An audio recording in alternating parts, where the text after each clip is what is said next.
Arestado ang 4 na suspect sa pagbebenta ng isang bagong silang at isang 3 buwang gulang na mga sanggol sa isinagawang magkahiwalay na entrapment and rescue operations ng mga operatiba ng Women and Children Protection Center o WCPC nitong nagdaang Miyerkules, February 4, 2026 sa Angeles City, Pampanga at Baliwag City, Bulacan.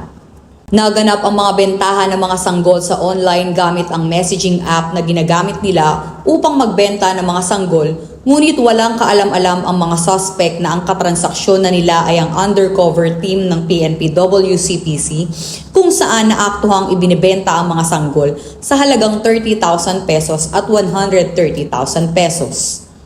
Sa patnubay ni Police Brigadier General Maria Sheila T. Portento, hepe ng WCPC, kasama ang mga operatiba ng Luzon Field Unit nito sa pangunguna ni Police Lieutenant Colonel Evangeline P. Ortiz, ay kaagad na nagsagawa ng investigasyon sa nasabing impormasyon na nagresulta sa matagumpay na pagkakadakip sa mga nasabing suspect.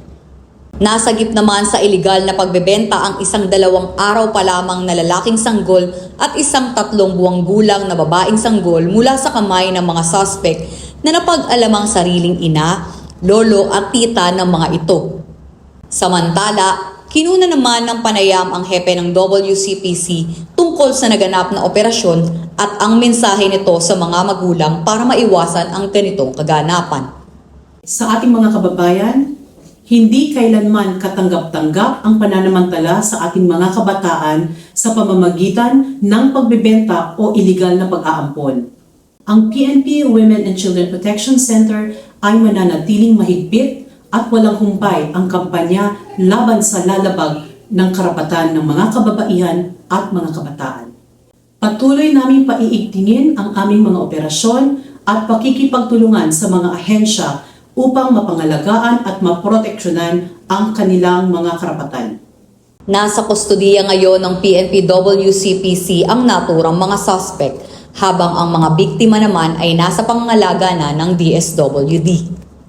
Huwag mag-atubiling magsumbong sa tanggapan ng WCPC kaugnay ng ganitong aktibidad gaya ng paglabag sa Republic Act 9208 o Anti-Trafficking in Persons Act na may kaparusahang habang buhay na pagkakakulong at multang umaabot sa 5 milyong piso at paglabag sa Republic Act No. 7610 o Special Protection of Children Against Abuse, Exploitation, and Discrimination Act na may kaparusahang pagkakakulong hanggang 40 years at multang umaabot sa 1 milyong piso depende sa bigat ng paglabag. At kung may nais kayong isumbong kay Aling Pulis, maaari kayong tumawag o mag-chat sa aming WCPC helpline. Mula sa PNP Women and Children Protection Center, ako ang inyong PNN correspondent, Police Corporal Sana Rose Luna, alagad ng batas, tagataguyod ng Balitang Pulis.